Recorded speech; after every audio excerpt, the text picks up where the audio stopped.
Save some time and introduce to all the panelists who are here in today's International Forum on Investment post-COVID-19. We have Honorable Sujata Koirala, former Deputy Prime Minister and former Foreign Minister of Nepal, and the Chairperson of Girija Prasad Koirala Foundation from Kathmandu, Nepal. Then we have Dr. Sudhir Ruparayala, Chairman of Rupayala Group, Uganda, and the richest man in Uganda. He's worth, I believe, $800 million.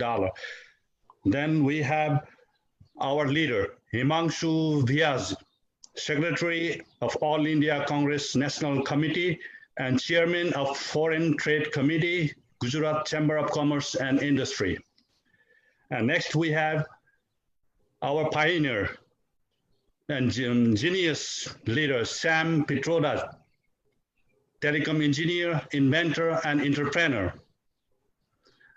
Then we have Mike Singh, Chairman and CEO, TC Group from Guyana, and Chairman of the Caribbean Digital Divide Initiative. Next, we have Ritu Gyamdan, Treasurer of Trekking Agencies Association of Nepal. Then Rajesh K. Rai, Review Editor, Invasive Alien Space Assessment from Thailand, Bangkok. Then we have Lal Hira Tamrakar Azad, Managing Director, Bakery De Upper Crust Private Limited from Nepal, Kathmandu. Then we have Dinesh Tripathi, Constitutional Expert and Senior Advocate of Nepal. Next, Dr. Imu Morlen Christopher, CEO, AICP, National President at Onshore Offshore Oil and Gas Professionals, Nigeria. Next, Dr. Kazim Bello, CEO, Africa Capital and Equity Funds Limited. Next, Fardouz Askar, journalist from Tech Times newspaper. Next, Dr. Leong Ing, Clee Star creator. Next, Richard Yuen, partner of Clytech. And finally, my name is Somnath Ghimir, President of GPK Foundation America, and I'm moderating this panel today. Thank you all for joining, and let's just give me 1 second. Let's see, she's joining. Okay. I'm here. Finally, she's here, and here she is. Namaste. Honorable. Hello. Namaste, Sujataji. Namaste. I'm also here. I'm also here. Namaste. Dinesh Tripathi. Okay. Namaste. Honorable Sujata Koirala, former Deputy Prime Minister and Foreign Minister of Nepal, and the Chairperson of Girija Prasad Koirala Foundation from Kathmandu, Nepal. Without any delay, I would invite her for her welcome remarks. Thank you, Somnathji. On behalf of the GP Koirala Foundation, I would like to welcome you all in this virtual meeting. We have a common challenge before us. The challenge is to figure out now how to minimize the number of death and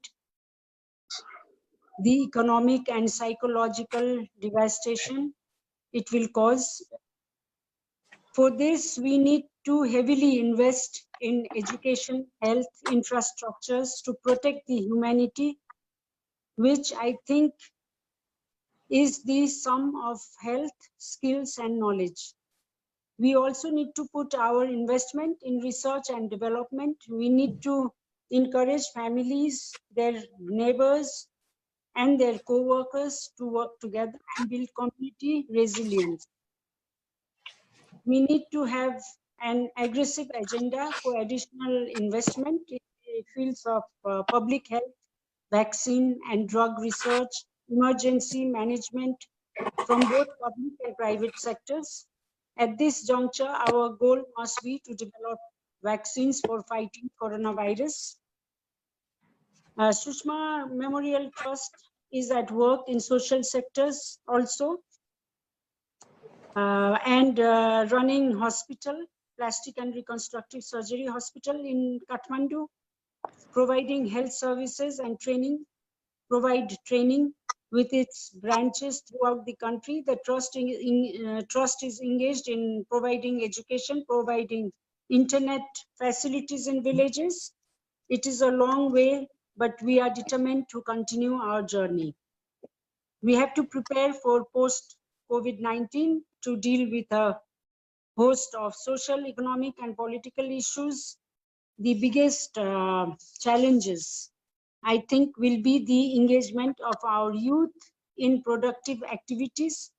If they are left alone, that will be the source of social unrest and upheaval.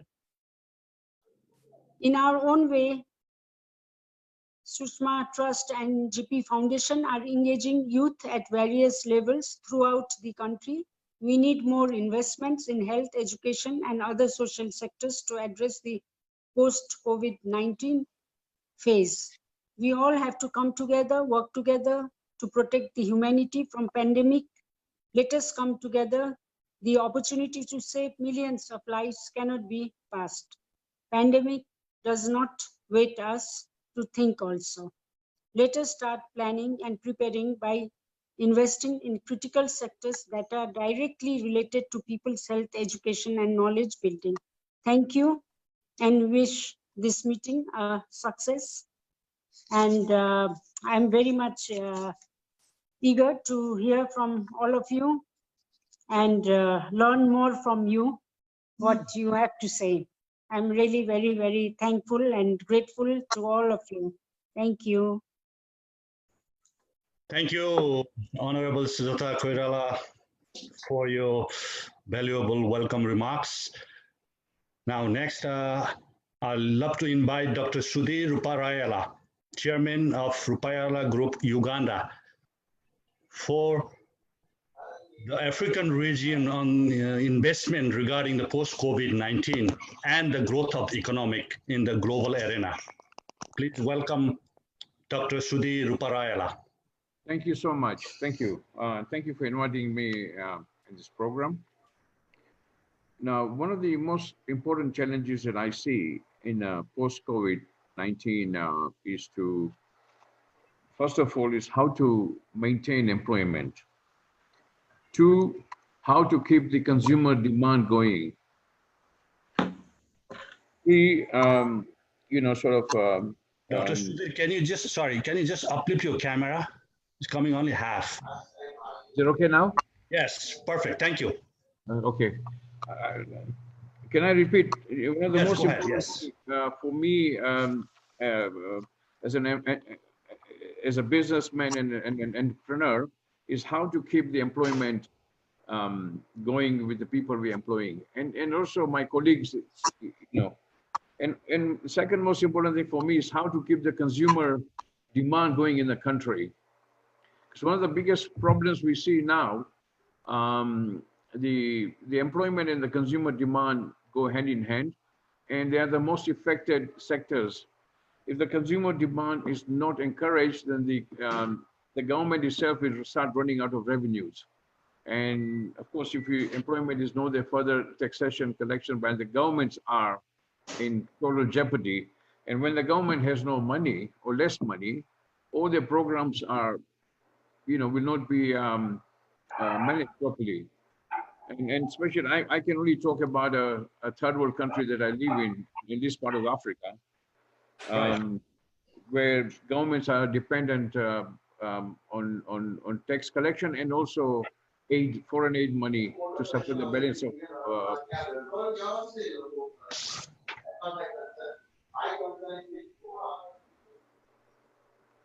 So if we can maintain this and sell through, because some of the industries here it's going to take between 12 to 18 months to get back to speed, especially hospitality and tourism sector, and also the airports opening up, and unless those things come in a sequence, we will find that all these things will not work.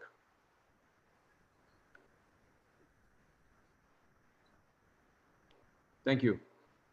Thank you. Thank you, Dr. Sudhir Rupayala, for your valuable advices, opinions, and sharing your experiences. And we look forward for QA sessions if we have some questions to ask. Next, I'd love to invite Himangshu Vyasji, Secretary of All India Congress National Committee. Please welcome Himangshu Vyas.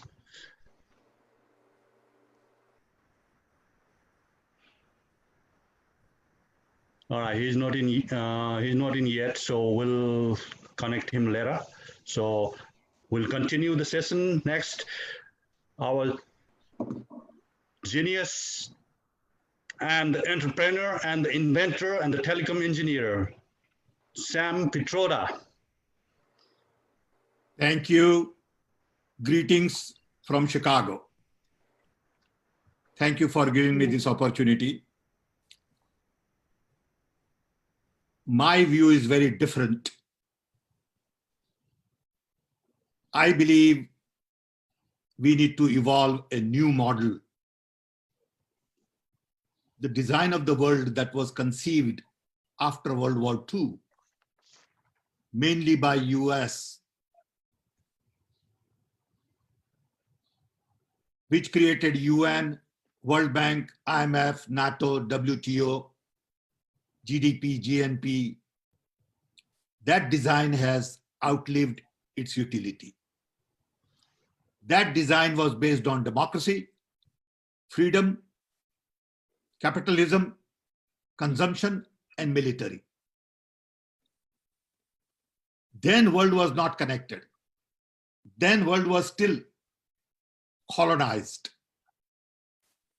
Now that the world is decolonized, for the first time in the human history, everybody is connected. We need a new model of development. This model will not work, has not worked. And that's why we are having problems for last 20 years, whether it is fall of economy in the US, internet bubble, or coronavirus. These are all symptoms. Because now you don't have bipolar world. After that design, world got decolonized, rise of China, fall of Soviet Union, 9/11, and then coronavirus. These are all major historical events that we need to consider before we go back to what it was. So we need a whole new design which is fundamentally different. I'm just finishing a book on it, and that's why I thought I'd take this opportunity to talk about this to distinguished people like you all. New design is going to be more focused on inclusion, basic needs, decentralization, new model of economy and not just capitalist, because capitalism has created huge disparity. Very few people have lots of wealth and lots of people are poor. And that model has outlived its utility. Then we need more emphasis on conservation than on consumption. And that brings us to sustainability, environment, global warming, and all that. Finally, we have gotten to a point we need to begin to focus on non-violence. We cannot afford to spend, like in US, $1 trillion a year on military when there are no major global fights. We ought to be spending some of that money on education and health. But US keeps on spending $1 trillion a year on defense because that is based on the old design. So new world is going to be multipolar. It is not going to be bipolar or unipolar. It will require different kind of architecture with collaboration, cooperation, communication, consensus building, and not command and control. And this is going to take huge amount of effort at a global level. Unfortunately, everybody wants to go back to what it was. Going back to what it was by creating, again, same jobs, same economy, same education, same health service is not going to work. We need new model of education. Who decided it should take 4 years to get a degree? Why do you have to go to school every day? Why don't we have health services in every district, in every village? With technology, today all of it is possible. There's no need to build 5-star hospitals everywhere. So I think there are different set of questions we need to ask today. Unfortunately, people are not asking those questions. And I'm very disappointed that everyone is talking about quickly going back to what it is or what it was. That model will not work. I can assure you, our challenge is going to be to create new model of development, new thinking, change agents, people who are committed to service, people who are dedicated to giving something. And that's the challenge. With this, once again, I want to thank you all for giving me this opportunity. I'm sorry I have another video call that was scheduled. I told Somnathji that I'll come for a while. And I wish you all the best, and I look forward to remaining in touch with you all. Thank you. Thank you. Thank you. Thank you for your great advices, great sharing your experiences, expertise on this forum. It is very, very highly. Thank you. So hope to talk to you soon, Sam Pitrodaji. Take care. Thank you, Next, sir. we have Mike Singh, Chairman and CEO, TSC Group, Guyana. I welcome Mike Singh to the forum on investment post-COVID-19.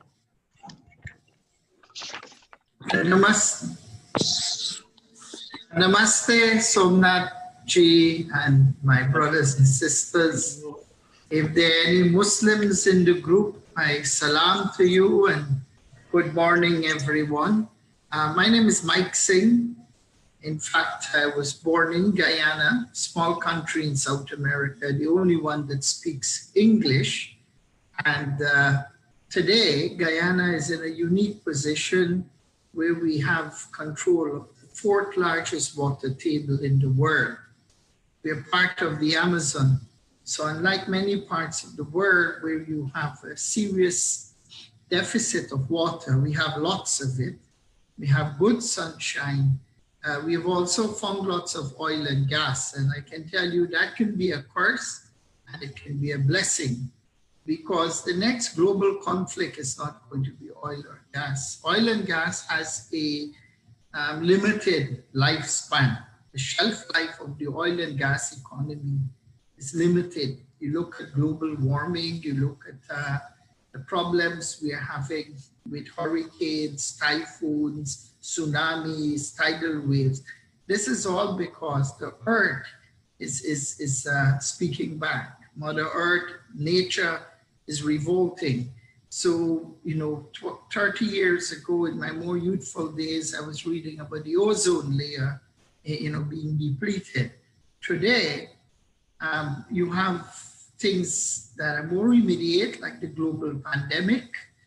And during this period of the pandemic, we saw Mother Nature resurging again. We saw lots of animals that were never seen in many places taking back control of their former environment.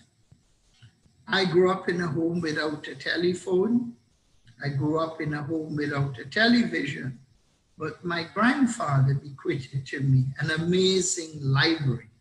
So the time I would have spent watching TV or on the phone, I was able to read. And I can tell you, the old saying, a mind stretched with knowledge can never return to its original dimension. So I was in my late teens when I heard the late Rajiv Gandhi talk about how, and I listened to this on the BBC because we did not have a TV.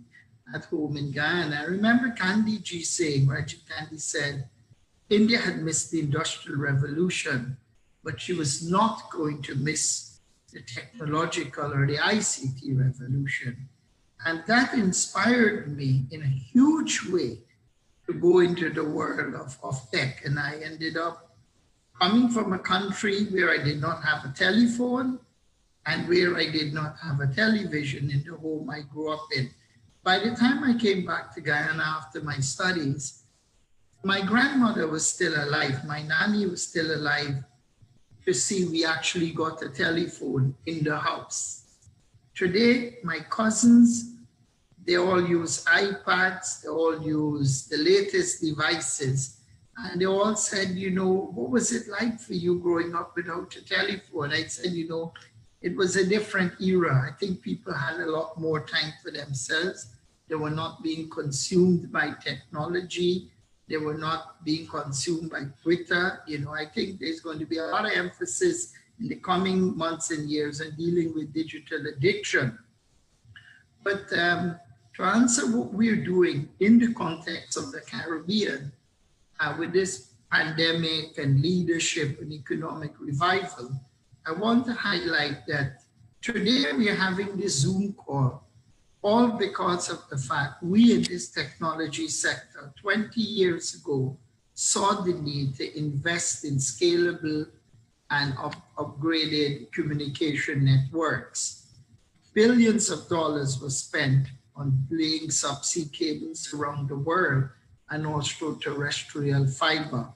If we did not invest in those networks 20 odd years ago, all the way until I'll say up a year ago, with new subsea cables coming into play, there's no way we could have been having this call. So back then, the investments we made, we are seeing the results and the fruits of our labor and our vision come to play as an example in today's call. But, you know, for instance, you know, in the 90s, 1.5 megabit per second was considered a lot. Today, if you don't have at least 500 megabit per second broadband capacity, or even a gigabit, they say you're talking wind, excuse my expression, you're not moving fast enough. So what I have decided in Guyana and Suriname over the next 12 months is to build the first 5G test case, and I'm going to give away the broadband for free. I'm going to give free internet access to every person in Guyana and in Suriname, absolutely free. Why? Because I recognize our competitive advantage lies in our human capital. And unless we provide the enabling framework, the enabling environment to allow our people to work, learn, and what have you in the most remote circumstances, you know, if I may attach my argument to what Sam Petroda said, only then can we be globally competitive. So bandwidth, we notice, you know, voice is dead. Anybody who is paying for voice needs to wake up, because with the amount of bandwidth you have today, you can run Skype, you can run Zoom, you can run WhatsApp. So voice is dead. Bandwidth has become a commodity. And I'm of the firm position, unequivocally and unapologetically, that access to bandwidth should be a fundamental human right. I was once a victim of the analog divide. Thank God I was not a victim of the digital divide. Many people in many developing countries in Latin America, in sub-Saharan Africa, where I've spent a lot of time last year, they suffer from the inequality of digital constipation. So part of this whole new, you know, paradigm shift, this global, this tectonic shift that we are going to witness, we must have the ability to deliver bandwidth at an affordable cost to every human being, similar to education, good quality health care, because these are the building blocks to lift people out of poverty. Look at my beloved India today. India is failing because of the vision of Nehru in the 60s to set up the IIMs and the IITs. You don't know how much I envy my brothers and sisters in India for having schools of such stature. Look at the people those schools have produced, from Satya Nadella to Sundarajan Pichai at Google. You take the Indians out of Silicon Valley and it will fall flat on its face. So we need to bring, and you know, no disrespect, the pendulum has shifted from the west to the east, and it has shifted from the north to the south. My Mamu, the former Commonwealth Secretary General, Sushmita Ramphal, always advocated South-South cooperation. My brothers and sisters, the action is no longer in Europe. It is in Latin America, it is in Sub-Saharan Africa, it is in Central and South and East Asia. Outside of India, which has the largest population of young consumers in the world, Latin America has the second largest. I say to people, if you're not in Africa today, don't go next week, you'll be late. I spent more than 3 weeks crisscrossing Togo, Nigeria, Burkina Faso, Niger, Cote d'Ivoire, Morocco, Sierra Leone, Mali. In a space of 3 weeks, I visited all these countries in sub-Saharan Africa. And I can tell you, I see so much zest and energy and renewed hope. A country like Sierra Leone, which went through civil war, which had to battle with Ebola, it reminded me so much of my own homeland of Guyana in terms of the climate, the flora, the fauna. But I saw so many young people bursting with energy, anxious to learn. The future is bright, and the future is with the developing economy. The United Nations must be reformed. We cannot have the diktats of the old metropoles and the colonial masters of France and Britain. Where are they today? India has a stronger economy than several of them combined together. So, you know, we like to say the empire strikes back, but I like to take it a step further and say, you know, the developing world is now going to have the last laugh. We have the market size, we have the human capital, which is very young and which needs to be harnessed. And we can leapfrog because of the democracy of the technology today. And I want to say to Somnath Gir, I'm very happy you've invited me. I open myself to any questions, share my information with anyone. I'm a big believer in learning. I don't have all the answers. As a friend of mine said, you know, you Indians have the mind of a sponge. Your heads are like sponges. You never have enough knowledge. So I said, you know, India never picked a war with anyone, but she conquered the world with her ideas and her philosophy. So when I look at, and I'm yet to visit your beloved Nepal, I know of its history, but sure. I've never gone into Nepal. And welcome, Mike. Thank you very much. Thank you. Anyone here from Kerala? I've been to Kerala. I fell in love with Kerala. Yeah. Reminds me a lot of back home. And don't forget, there's 6 million persons of Indian origin in Latin America and the Caribbean. And yes. If you ever want a good game of cricket, we're always happy to take you on the pitch. Thank you. Mike. Thank you for sharing your experiences, your ideas and opinions. Thank you. We'll get back to you again in QA sessions. Sure. So now I'd like to invite Himanshu Vyasji. He just got in. Himanshu Vyasji, Secretary of All India Congress National Committee and Chairman of Foreign Trade Committee, Gujarat Chamber of Commerce and Industry. Himanshu Vyasji.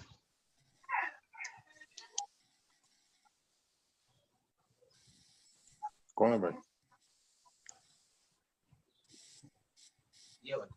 Himanshu Vyasi. हाँ, ये कितने का है? कितने का दे रहा है ये? 2.5 महीना। Yes, can you hear me now? Yes, yes. Oh, there you go. Yes. Yes. Somnath ji, thank you very much. First of all, thank you very much to invite me in this forum and talk about the post-COVID scenario on investment economy in India and investment. Good morning to everybody and good afternoon, good evening also, because in many countries people have joined. Right. So I'm very delighted to be with you on this. I will specifically talk about the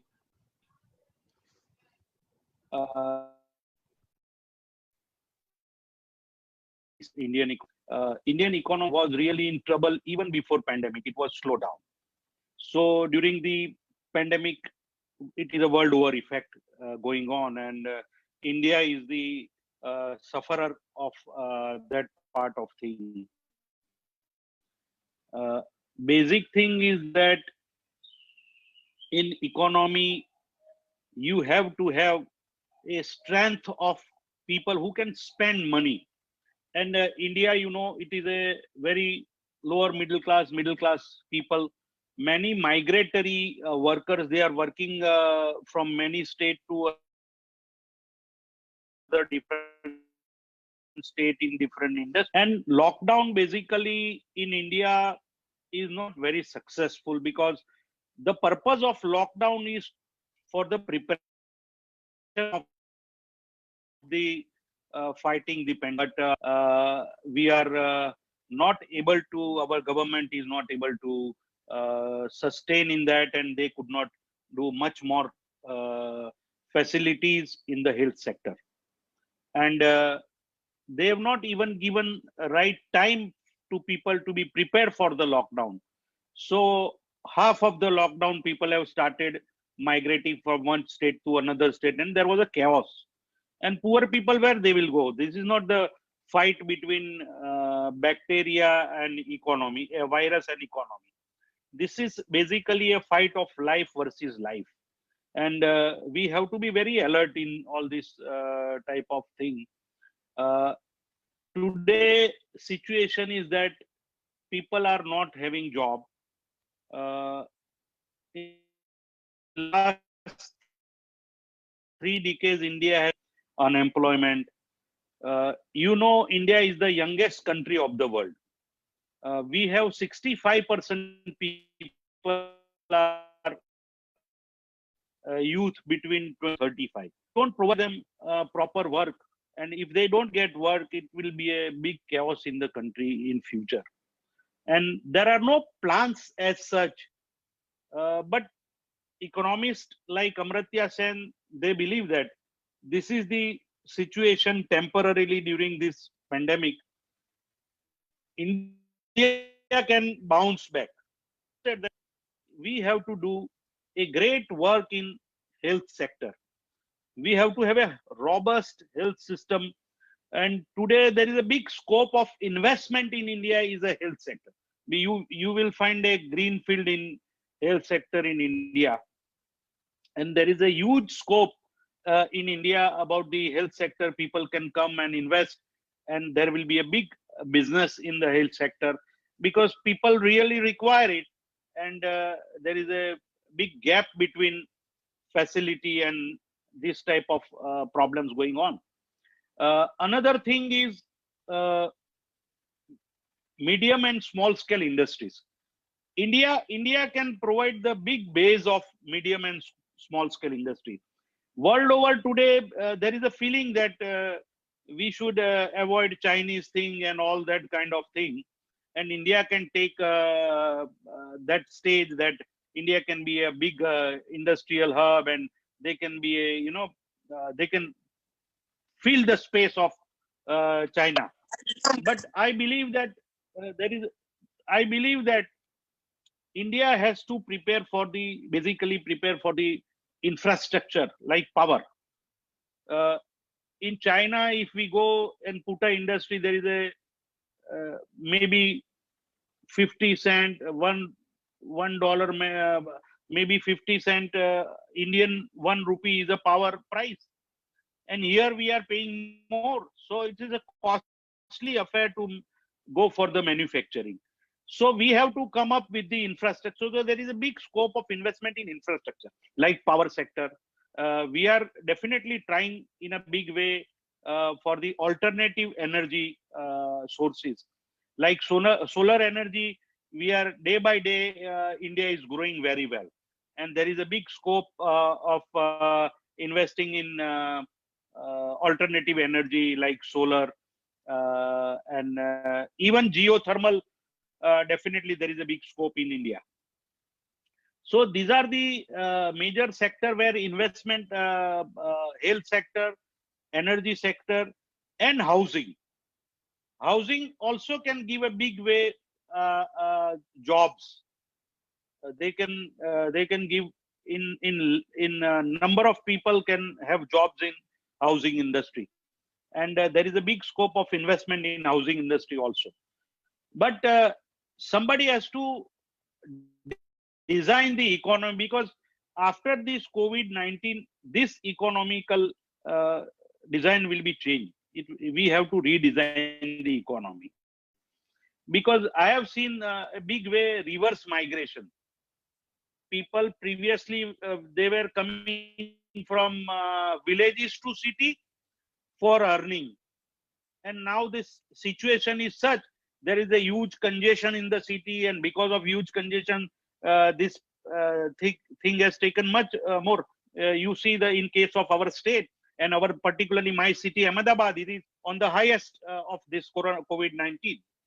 So people have started going back to their roots, back to their villages, and there will be a big scope for the development, because after reverse migration, I don't think people will come back to city for their jobs. They will definitely find out that they want job at their own place, where their families, where they stay with their relatives, everything. Because here in this COVID-19 pandemic, people are mentally also very much stressed, and they were away from their family. So they thought that if we are going to die, we have to die with our family, not here. So they've just gone back in their villages and their places, native place. So there is a big scope of redevelopment in the rural sector. And we have seen in America also that people travel one hour to go for job in city, and they go back home in little out of the city. So that type of reverse migration will also start. And another thing, basically a big industry is a IT industry. IT industry now completely the work is changed. People have started working from home, and Tata Group of this IT industry, TCS, they have decided that now they decided 75% people home. So this is all going to be changed, so that transportation will be less, pollution will be less. So all effect will come after this COVID-19. There will be a different type of economy, different type of activities will start. So my suggestion is that Somnath ji, that we have to create a group who can design the economy, give the suggestion, who can give the planning, which is commonly acceptable in the world. Yes. Every country has their own problems, and every country has their own things. But there are some common issues which we can handle, and Somnath ji can take up the lead and prepare. I think I'm not seeing Dr. Sam Pitroda ji on the Yeah, he was here screen. earlier. He presented his. Other He has, yeah. Manshubai, he spoke and left, sir. He spoke and He's left. spoken left. Okay, okay, okay. Because he's writing a book which Yes, is very yes. important, redesigning of the world, Yes. and it is great thing. He's a great thinker, and he has really given a good thought about the recent situation. So thank you very much again, and I cannot speak much because all are more educated and economists in this meeting.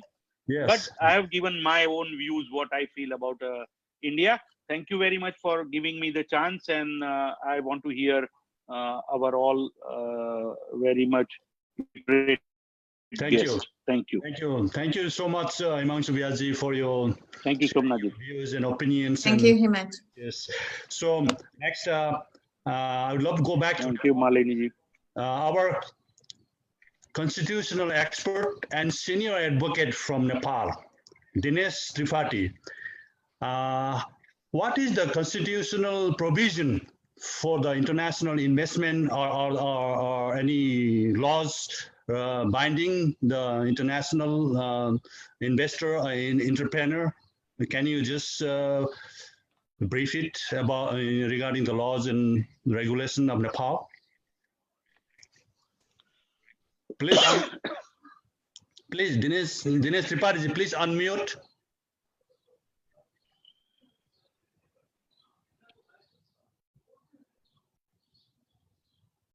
Unmute. I cannot hear you. Please unmute. Oh, okay. Yes. Now you can hear me? Yes. Okay. Thank you so much, Somnathji, for inviting me. So, due to this pandemic, there is a paradigm shift, and now you have to think out a box. You have to find new tool and new survival strategy. So now, global economy has been devastated, and Nepal is one of the least developed country and newly emerging economy and newly emerging democracy. It's a new democracy. So as you asked me about what is the legal regime of foreign investment in Nepal, so during the 90s, since we have set up a new constitution, so after the promulgation of new constitution, and then a democratic regime was created, and after that Nepal has tried to open up its economy for foreign investment, liberalize the trade regime, liberalize the investment regime.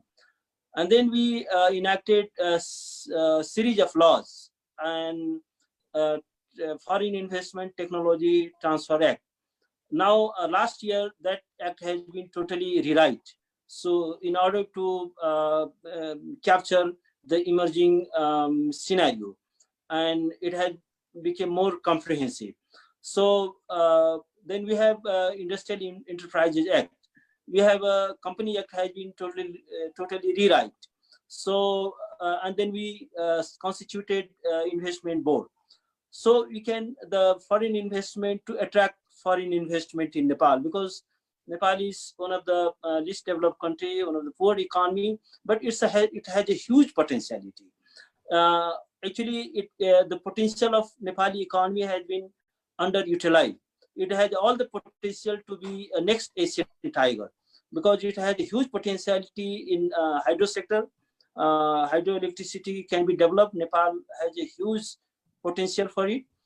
For the investment in infrastructure, it's a virgin economy, and in the mining sector, in agricultural sector, so it has a huge potential, and it could be the next economic tiger. And due to this pandemic, it has been hard hit. Purely the low income group, the daily usage people. So now you have to think out of box. Nepal has liberalized its investment regime, but not much investment is taking place in Nepal. But I would say that Nepal can be a very good destination, best destination, profitable destination for the investor, because it has a tremendous capacity which has been underutilized. And Nepal has a very hardworking population, law-abiding citizen. On top of that, investing in Nepal is investing in democracy. So, and since you have English-speaking population, which is also growing, so investors have very easy because they can communicate in English. So you have a large number of youth force, working force, which are very hardworking and law-abiding and very creative population. Thing is that they are not got the opportunity, but they can easily adapt with new situation. They can adapt with new technology. So it has a huge, the potentiality is there, laws are there, institutions are there, and Nepal is, in order to try a foreign investment, we are welcoming, giving a red carpet welcome to all the investors. Now we have set up the one window policy. So the investor don't have to go, department to department. Earlier, the situation was a bit difficult, and there is a lot of bureaucratic hassles. Now, largely the bureaucratic hassles have been removed. Now there are, grievances settlement mechanism within the Department of Industry. There is an investment board which is very quick and efficient.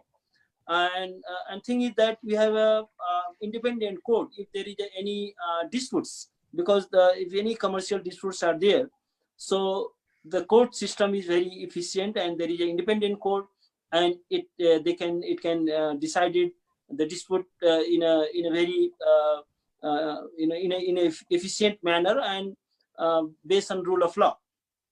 So thing is that we have a liberal regime, and but the thing is that it is very hard at this point. It is hard to imagine the post pandemic scenario, because at this point the world is in a very uncertain situation.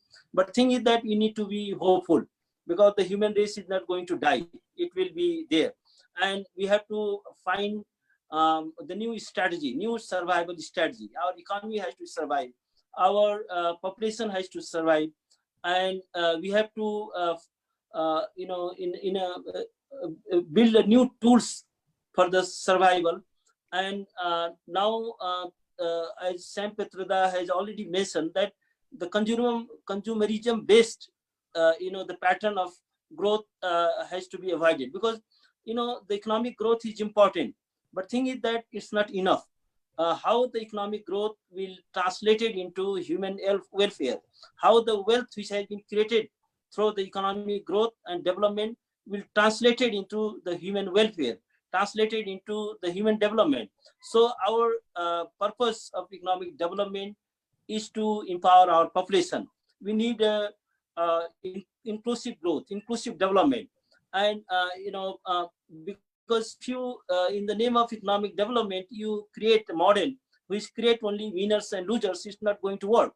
Because if you, in the name of development, if you create island of prosperity and vast masses of people they live in deprivation, that's not going to work.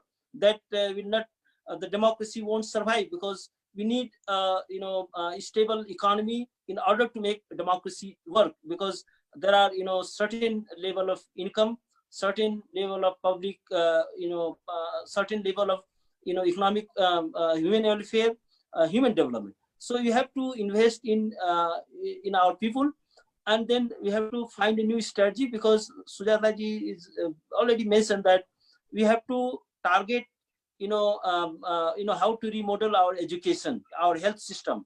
So Nepal also can provide opportunity for medical tourism, because Nepal we have a very efficient doctors, we have a very good climate, and look at Thailand, they are providing the best example for medical tourism. So Nepal could be at this point it looks very difficult for development of tourism, but Nepal has a tremendous natural beauty. So the tourism has a huge scope in Nepal, and if the things will go in a normal way after the pandemic, hopefully the pandemic will go, and the human race will be able to overcome this kind of pandemic, and again the economy will be on track, the development agenda will be in track, and things will be stable. So Nepal has also a huge potential for tourism, for religious tourism as well as natural tourism and cultural tourism, but you need to have build our economy in a sustainable manner. Eco-friendly economic model need to be adopted. People-friendly economic model need to be adopted. We have to create a mass scale of employment, because our large number of our population, our working population, they are the most dynamic population of our country, because one of the supreme resource of the nation is a human resource, but they are working out of Nepal, in Gulf country. So because they are losing their job there, so we need to the population will be there will be reverse migration, so we have to find a strategy. So I think that for the investor it is also a good opportunity that Nepal can provide low cost labor. So the labor cost is very cheap in Nepal, so that will be also, like China has a competitive advantage, India has also competitive advantage that it has a cheap labor. So Nepal has also, and because of huge workforce is out of Nepal, if you are able to generate mass employment in the country, so those population will be back in Nepal, and we have to build the strategy, because they are the most dynamic tools for economic development, and you cannot afford to lose our dynamic population. We need to give them job. So again, I would say that investing in Nepal is investing in young democracy, and it is it could be one of the most profitable destination, and Nepal will be also benefited, and it will create the tremendous opportunity will be also created for the investor. Thank you, Dineshji, for your valuable advices and sharing your expert on constitution regarding the investment in Nepal. Now, Somnathji, hardly hit. One very important point for Nepal is Himalaya. Yes. You have a tremendous medicinal plants available in that range of Himalaya. Exactly. Medicine, right. So it's a great opportunity for anybody to have natural medicinal production. Right. Thank because you have a lot of raw material. Yeah. Okay, so next I go to Nepal tourism sector. Tourism industry has been hardest hit in the economic growth during this post-COVID, during this crisis of COVID-19. So Ritu Gamdan, who is treasurer of Trekking Agencies Association of Nepal, can you please brief the sector of tourism how to cope up with this crisis? Ritu Gamdan.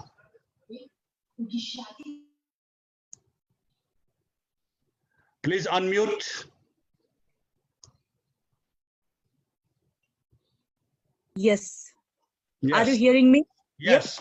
Yes. Yeah.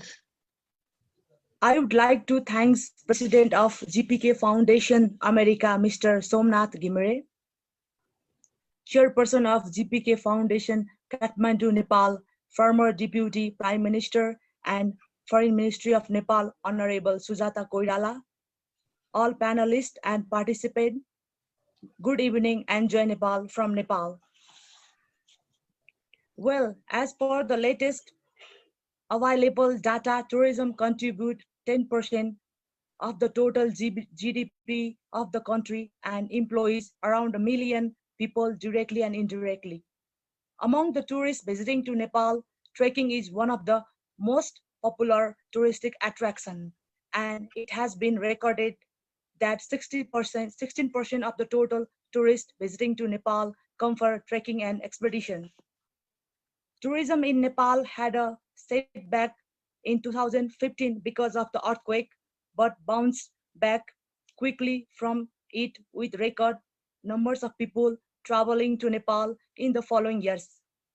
It had been planning for another exciting year, as Nepal had declared 2020 as Visit Nepal 2020 and had plans of being travel destination for 2 million tourists in 2020.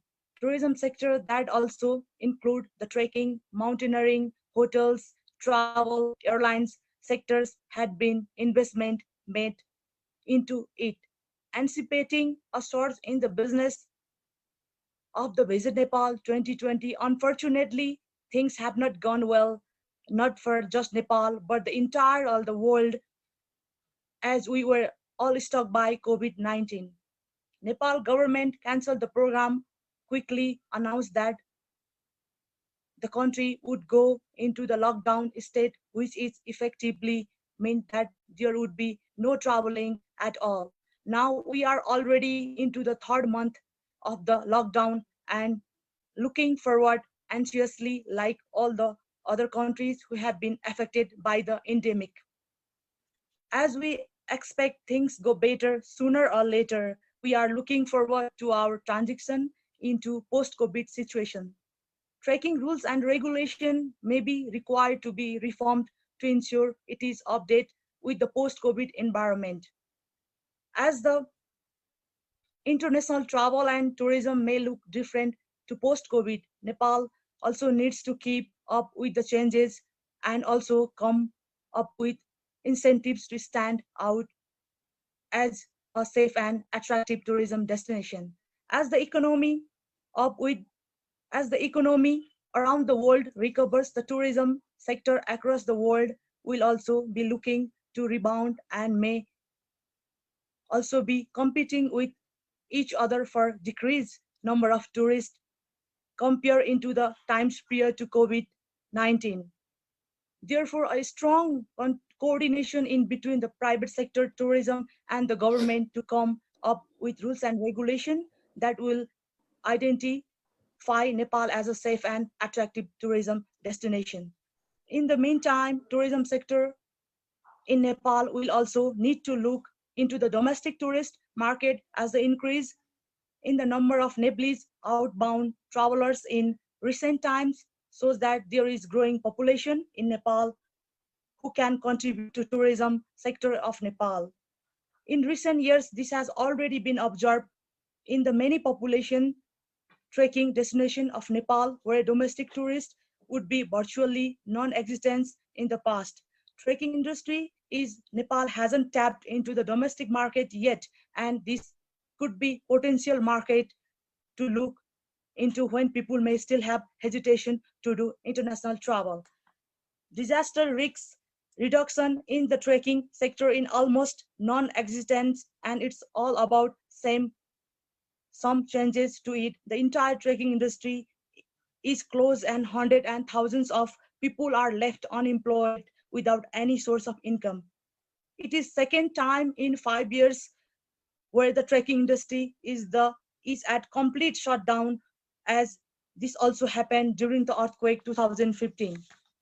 There is a sense of disappointment from the skilled labor of this industry as they feel that they contribute so to the system which generates millions of the dollar in revenues each year of government royalties and fees.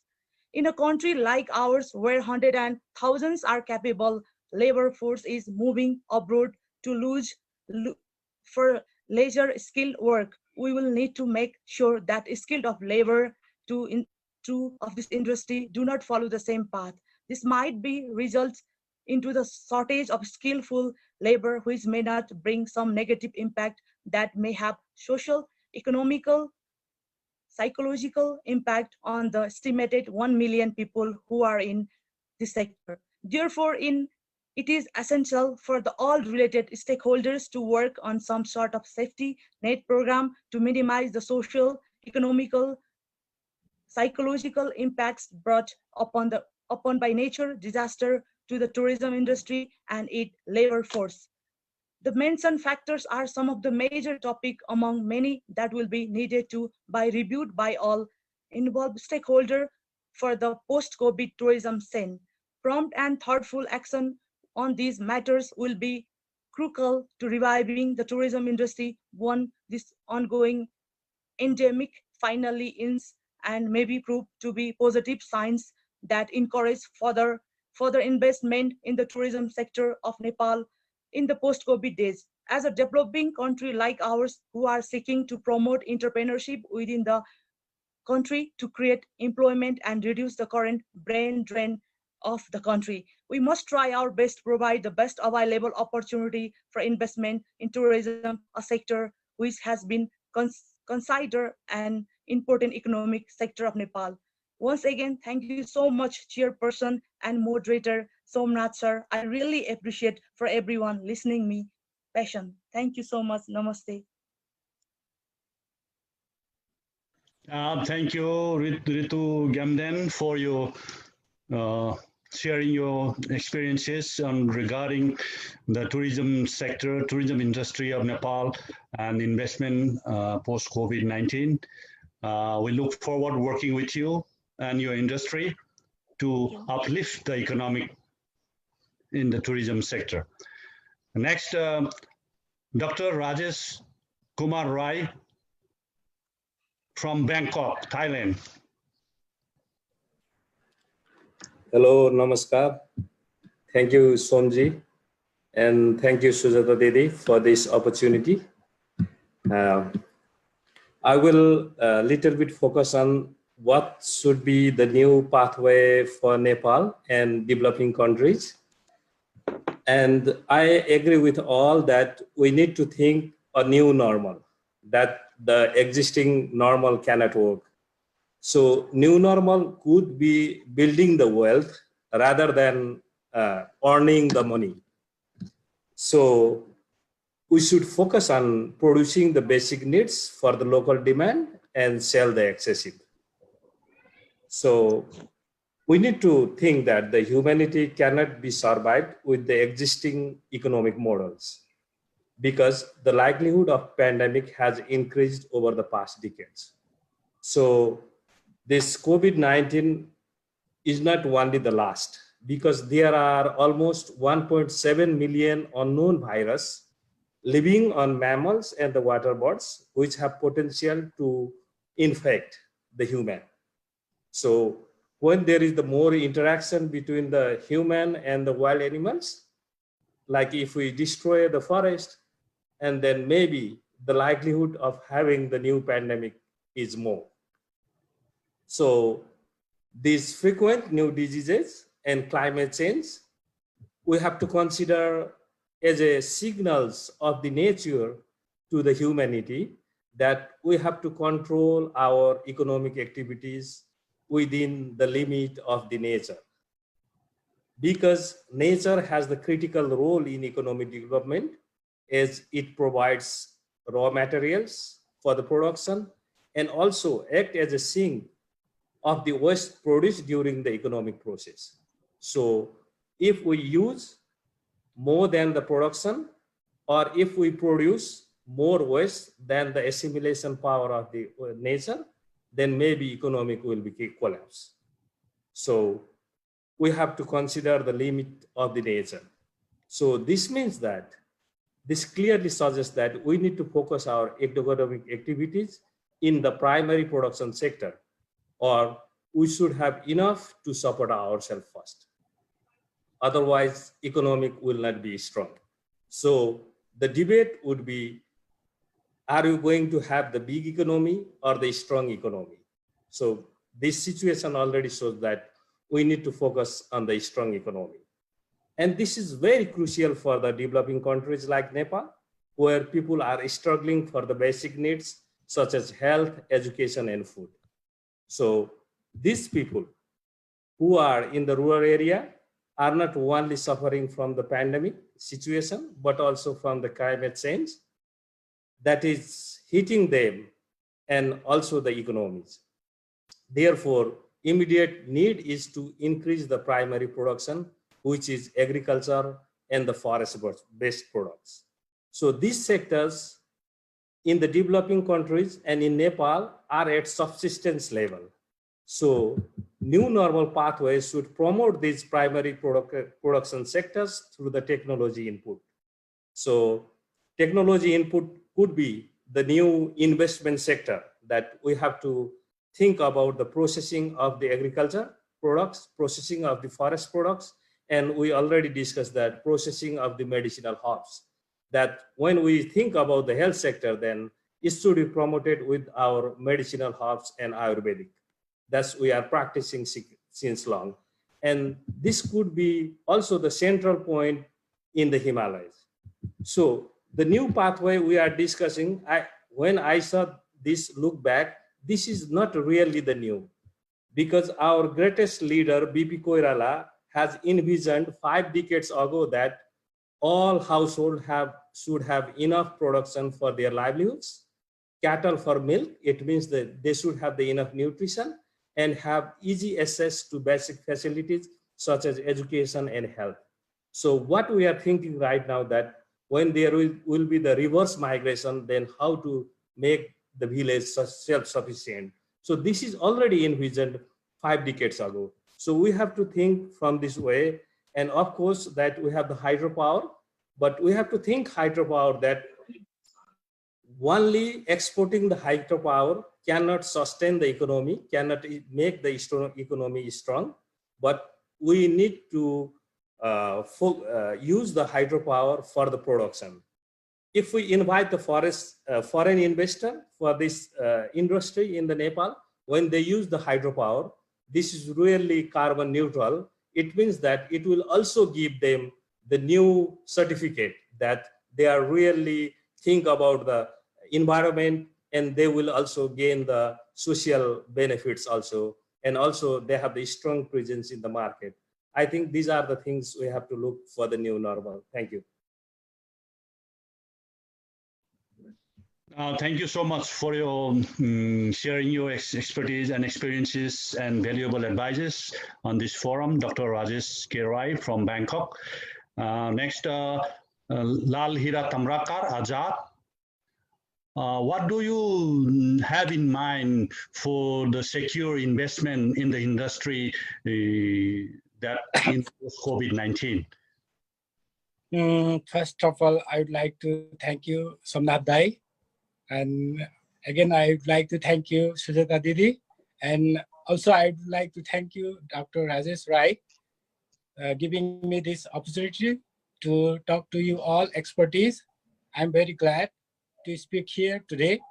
I'm a food businessman. I have a bakery, and I got very good opportunity to work with one of the largest supermarket in Nepal, which is called Bhatbhatini. And what I found here is people's first priority is to collect food. So in this pandemic also, this Bhatbhatini supermarket doing great because of they have a great food store. So what I want to say here is, now I take this pandemic is as an opportunity, because so many people from different part of world, now our friend now supposed to come back to home again. So lots of experienced friends, people are coming back home. So I'm waiting for them. I welcome them. We have a lots of these workers scarcity here. Now they work different part in the world, and now they are very experienced. They are coming back, and now we don't have that sort of problem, workers problem. And what we have too big, large, huge populated country. So if we can set up here a big manufacturing company, so we don't have to travel a lot. We can sell those products in our neighboring country. So both, luckily we are situated at the middle of the highest populated country in the world. So I'm taking this pandemic as an opportunity. If we can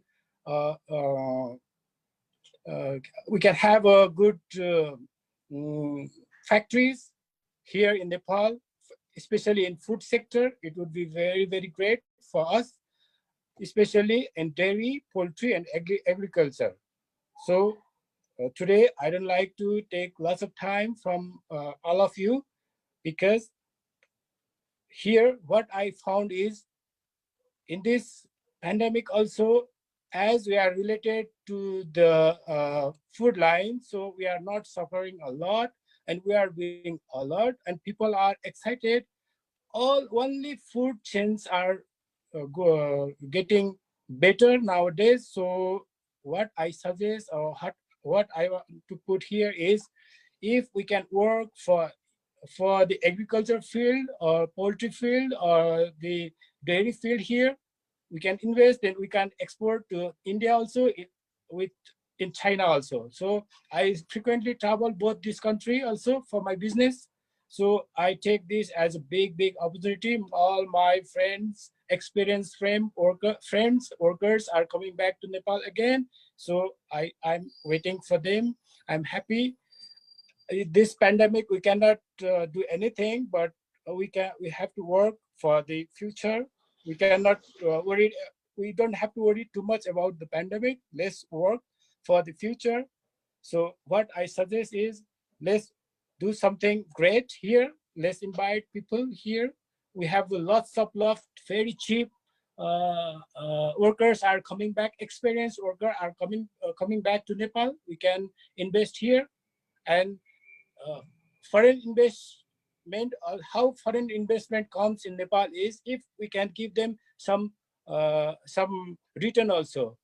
Now the chance is again come back to Nepal. We have a small country, big populated country beside us. So if we can produce anything, till now we don't produce anything. We only buy from others. Now let's produce something and we export it. So if we can export something, then we can achieve everything. Thank you very much. Thank you for your valuable advices, Hiralal Tamrakar Azadji. Next, I'm going to Dr. Kazim Bello, CEO of Africa Capital and Equity Funds Limited. Dr. Kazim Bello.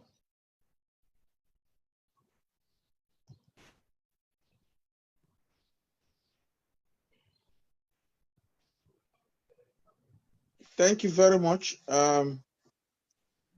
This is Dr. Kazim Bello from... Yes. Hello? Please welcome. Can you hear me? Yes, we can hear you. Yeah, we can hear you. We can't see you. Yes. Okay. Thank you very much for inviting me, Mr. Sumat. And I also want to thank Dr. Leon for making this possible. I've listened carefully to a exceedingly very intelligent and highly effective contribution so far. I will make it very short and sweet. And what we know is that we all understand and standing on one point that everybody has said so far. The pandemic has created exceedingly new order globally in terms of how we view the economy, how we view the system, what is going to be needed moving forward. Since essentially the topic of today is what next after COVID, even though we know that we are not out of it yet, but it is one of the first time that we will witness a global shake. I mean, something that rocked the economy globally. We've had receptions, about 2 or 3 of them in the last century, and we had one very early this century, but nothing in those fashion as we compare to what is going on now. So in short, since Adam Smith, the great father of economics, has identified 3 key, Adam Smith identified 3 key components of economic development or economic system, which vis-a-vis the production in the system, the labor, capital, and land. I don't need to go back to those. During the virus of the 1908 and an aftermath of the First and Second World War, there is need by neoclassical economics to begin to look at the effects of individual in terms of contributing to production and global and economic system. And that was why they added the issue of entrepreneurship. So for most of us that are in this age bracket, we went to school to learn that there are 4 major economic systems vis-a-vis the land labor capital, and of course entrepreneurship. But with COVID-19, and essentially one thing I've always said to people was what created the 2008 global recession was a dynamic shift in the economy. There was a lot of people misconstrue it to be something else, but in real economic analysis, what happened in 2008, that we had a very short period of global recession, was because of a dynamic shift in the economic system. And that dynamic shift was created nothing more than technology. It was a technology.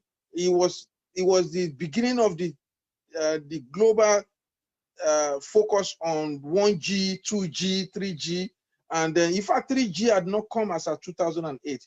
But by the time we had the first and second G of the network system, there is so much. This what we consider to be a complex system has become so much broadened and made easy by technologies. And what we witnessed was a dynamic shift, a paradigm shift kind of. Now, what the COVID has done to the economic system moving forward is more than a paradigm shift. It has created a new order, period. And like 2 other contributors have said, there will be a new order. And right now, economics are scratching the back of their head. And the reason why they are doing that is how to figure the role of technology, the role technology will play in the next level of economic system. The truth about it is that any country or any economic unit or any organization, most of them conglomerates or what have you, that are behind in the quest for technology should think twice. We are going to be witnessing moving forward heavy investment in technology. We are moving to a situation where schooling will not be in the classroom. Schooling will be virtual. We are moving into a realm where the 50, 80-story building that occupy human being will not be necessary, because most of those jobs you can do right in the corner of your home by visual. And then we are seeing a lot of artificial intelligence technology taking shape. Artificial intelligence in automobile, in logistics. One of the biggest industry around the world is logistics and transportation. We are seeing technology in artificial intelligence creative, extremely wonderful technology that will take the next level. So what we are looking at is we are looking at the economic system in the future that we heavily concentrate on technology. I don't care how you look at it. You have to, if you look at what COVID had even created, you will notice that from country to countries, there are emerging technologies on how to create entry point into airport, social distancing, work ethics, and stuff like that. We are going, that level is going to increase. And what I would suggest as a person, as a global investing analyst, is companies, individual, countries, government should be focusing on enticing technology that will enhance productivity. And I have a passion for Africa. And I would just end up by saying that in Africa, apart from the technology, we also need to drive capital. And when you drive capital, not only, we have a lot of human capital in Africa, but they are not tapped into. The young population in Africa needed in empowerment in terms of capital, and then that matched with the new thing in technology inventions that we go around the world. We needed to be able to empower them in order to grow the economy there, because those kids over there are yearning to go. They are really yearning to go. And any serious industrial company, like somebody mentioned in India, most of the young Indians, they are yearning, they are eager to go, they want to go, but you need to focus on investing in technology that will enhance their capability to do a lot of things without having problem. Thank you very much for having me here, and that's the short contribution I have for now. Thank you, Dr. Kazim Bello, for you sharing your views on this international forum investment post-COVID-19. Now, I'd like to invite journalist Fardouz Askar for your opinion and views on investment post-COVID-19 in your view as a journalist. Please unmute.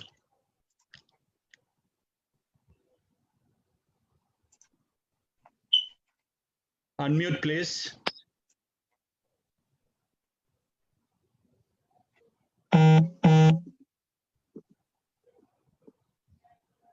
No, unmute, please. Cannot hear you. Yes. Okay. I'm sorry. Hi, Eddie. Yes. Okay, it's good now? Yes, good. Go ahead.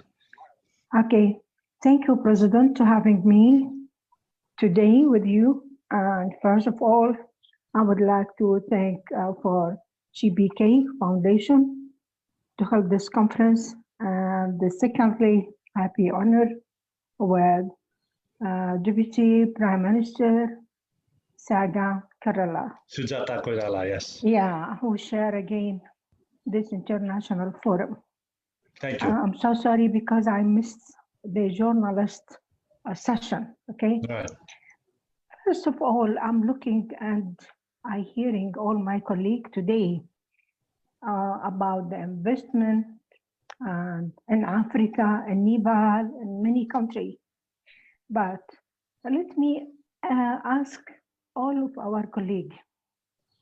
Today, we coming to listen for our problem in our country or for the solution, okay? Because everybody from any country after COVID-19, we know we have a big problem in economy.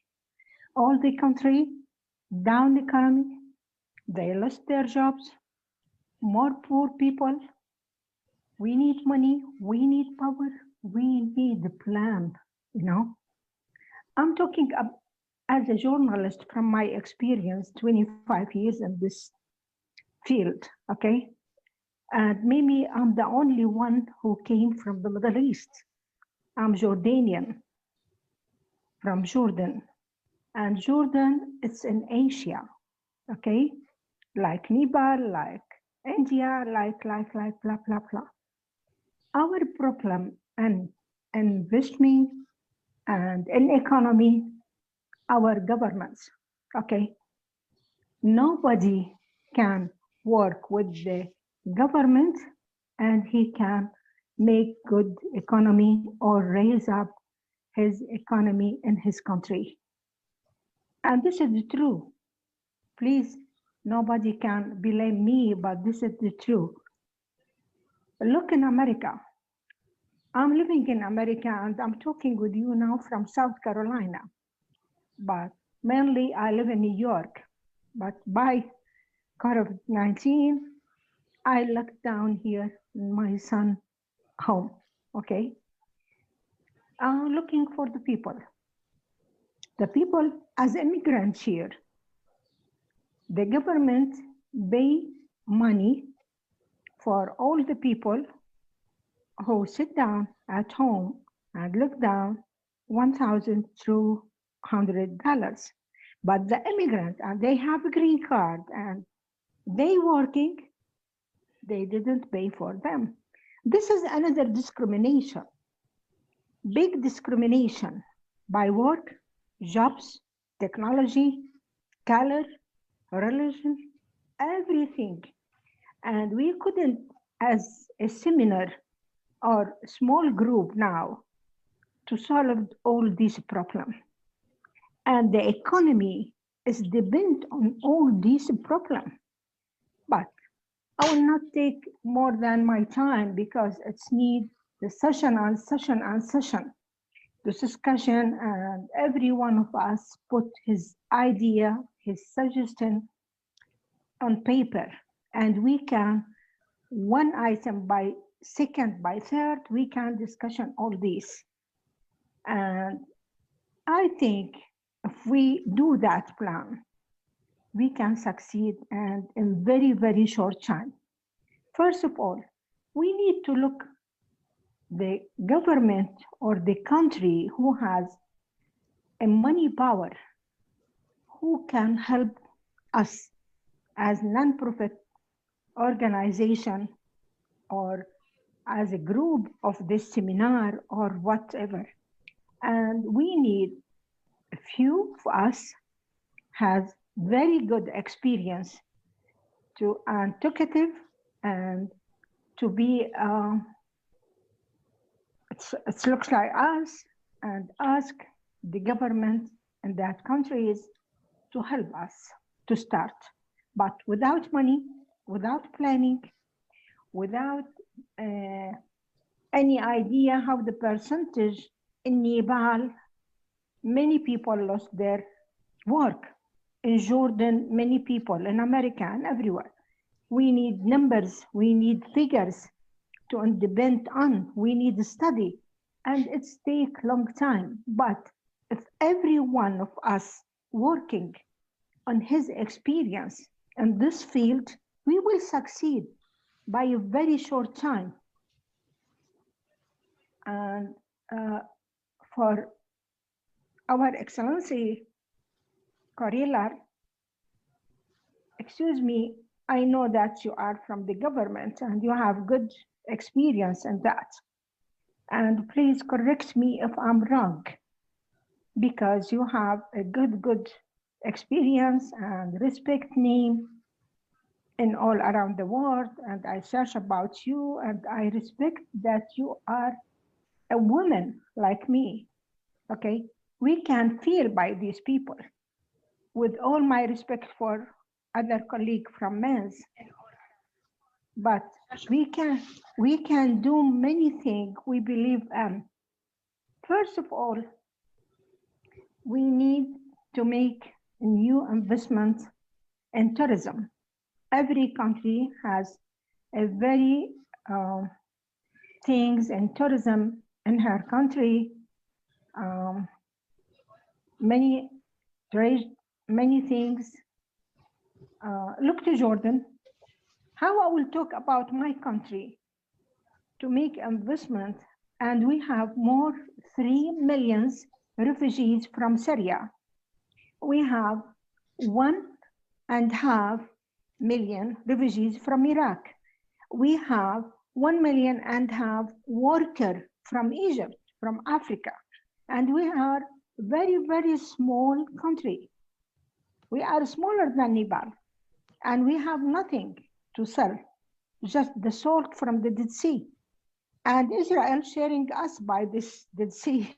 They took our salt and they make good trade with America. This is a political things, and we couldn't separate the political things alone without economic things. The economic is depend on political. Look, when any new president come, he change his political things and he doing more than things for economy, and some of them, they took us for down economy and blah, blah, blah, blah. It's a long story. Because of that, I will not take a long time, and just this is a small suggestion. Why we didn't put how we can solve all these things and start our investment for our countries together. When we be together and in the same idea, and if you believe what I'm talking about, we can succeed by very short time. We can implement with the good people connection with the high position people out of our countries. like Oman, like Emirates, like Saudi Arabia. They have now a new and the new and the new investment.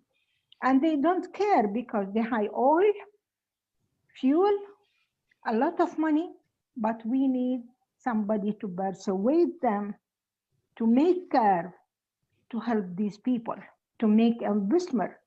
If we make good investment, we can take a big number of the people who need work, they need money, they need health, insurance health. Look at here. The insurance health is big problem for America. It's the biggest country in economy. They have a big problem in health insurance.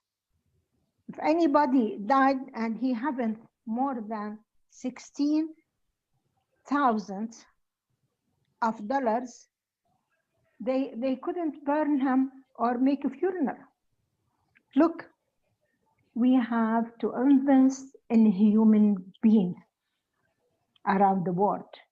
If we make our investment in that human being in technology, in trade, industrial, and travel, tourism, everything, it's a human being. We respect these people and take their idea. We can start 1, 2, 3, and I will be proud of every one of you to work with. And just, I don't need more than this time. Thank you so much. Thank you. And yeah, and for my collective by our leader, Dr. Leon, because I'm a membership of this collective. Thank you, sir. Thank you Have a very good day. Bye-bye. Thank you, Father Oscar, for your advices, opinions as a journalist on this forum. Thank you so much. Next, Richard Nguyen, partner of Clytech. Let us please, we have to see on the time too. There's 10 more minutes left. There is question and answer session. Just try to be as short as possible, focusing on the investment post-COVID-19 only. Okay, sure, no problem. Well, I want to thank you, GBK Foundation, as well as the panelists for allowing me to enter this. Been very informative. Main thing to do is just want to mention is that we're a small business, Clytech, in cooperation with Dr. Liang Ying, right? And we've been able to somewhat survive in this community just because of our collective society that he's created. And then that's what I believe that's needed to survive in this upcoming world, because as a small business, everything has been in the worst case scenario. And even, like 2/3 of the world is jobs in the US are created by small businesses. And unfortunately, we're the worst hit. And because of that, we're in the most trouble. In order to survive in this world, we have to be a collective. We have to be together and work together in order to survive. Thank you. Thank you, Richard Nguyen. Next, Dr. Imo Mullen Christopher, CEO AICP.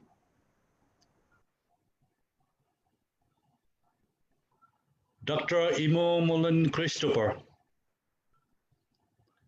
I don't see him.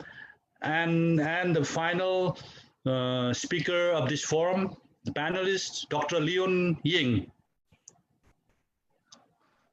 Thank you very much. I saw that award earlier. It is the Patron of the Planet Award 2019. Why is that? Because that's when I was faithfully met Somnat. So it was meant to be. So even though I'm a scientist, so I want to thank Somnat for this opportunity, and GPK Foundation, and the Excellency for Deputy Prime Minister Sujita Kerala, Chairwoman of the Foundation.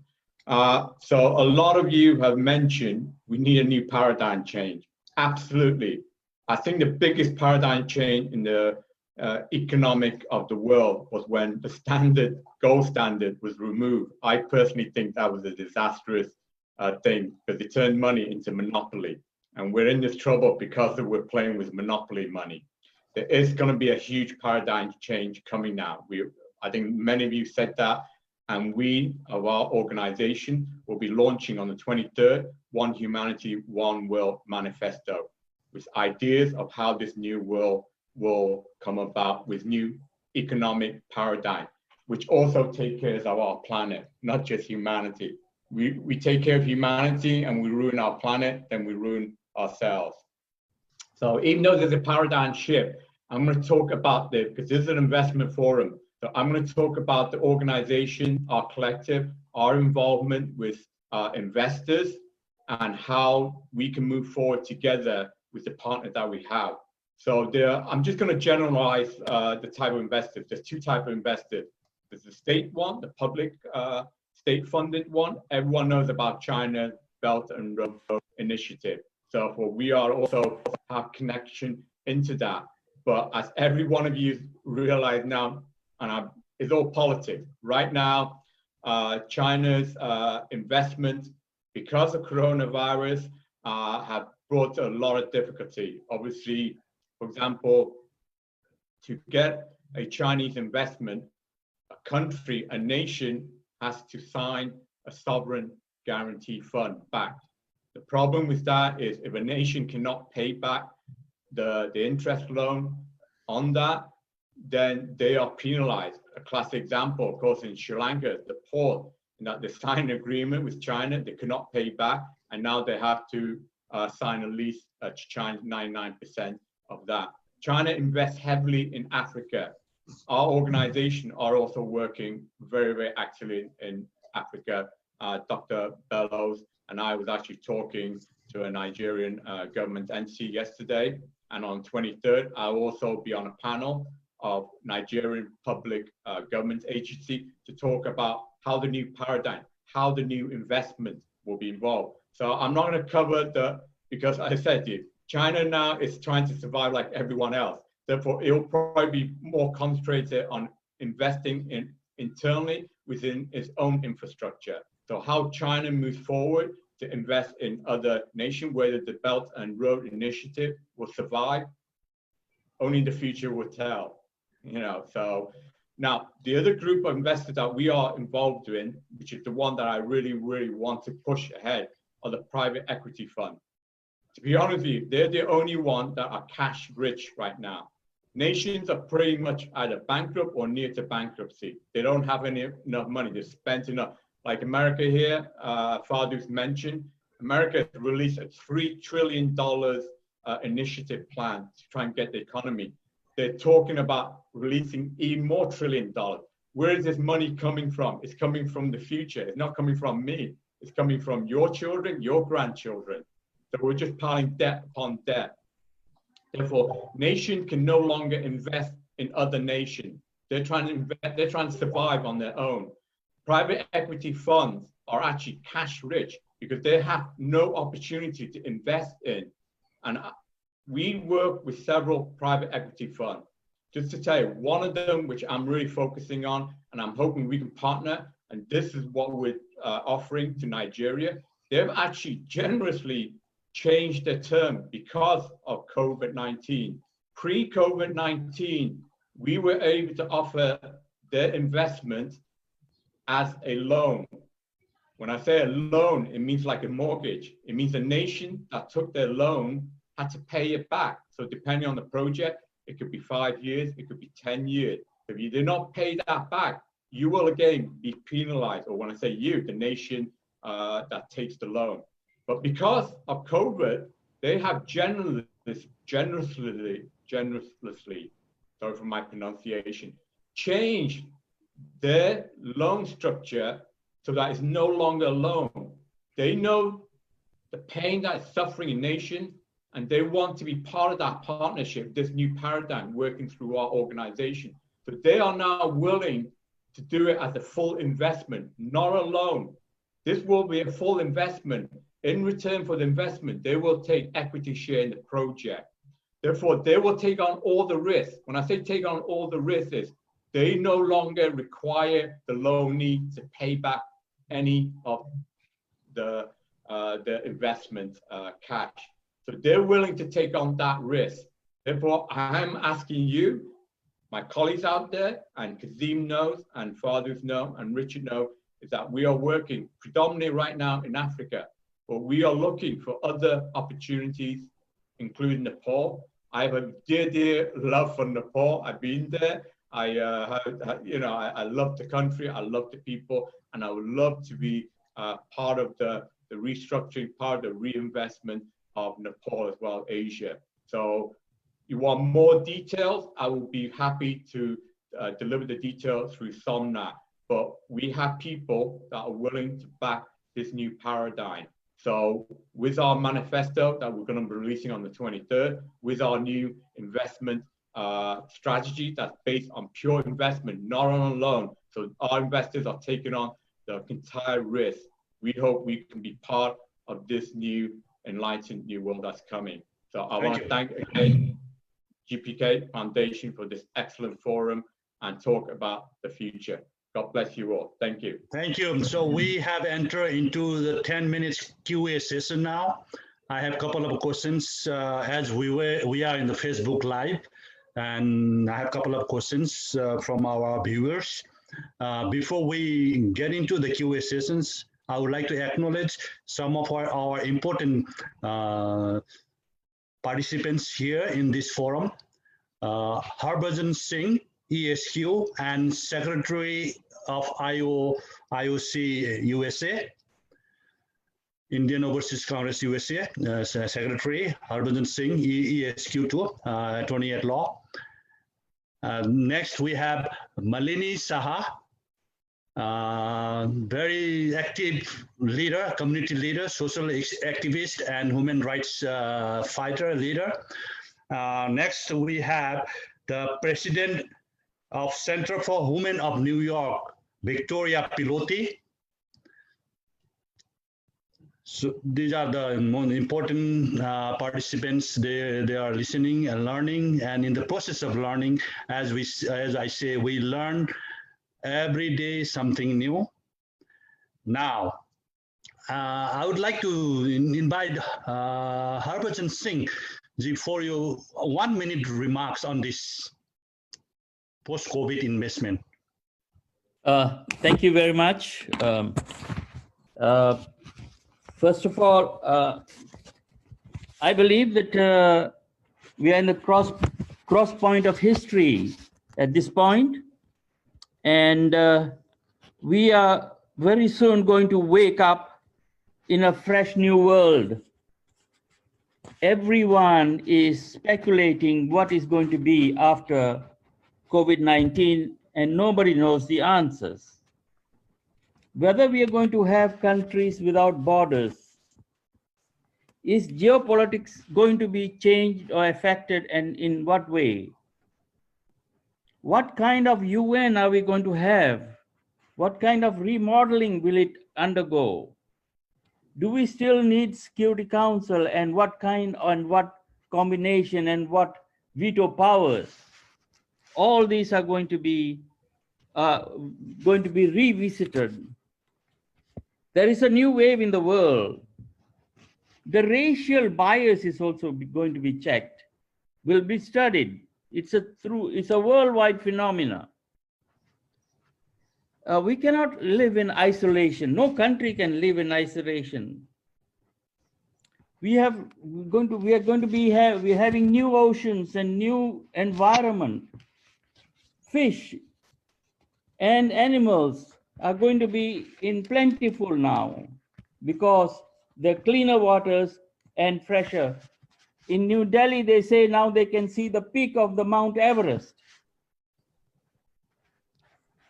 And city configurations in industrialized countries is going to be different.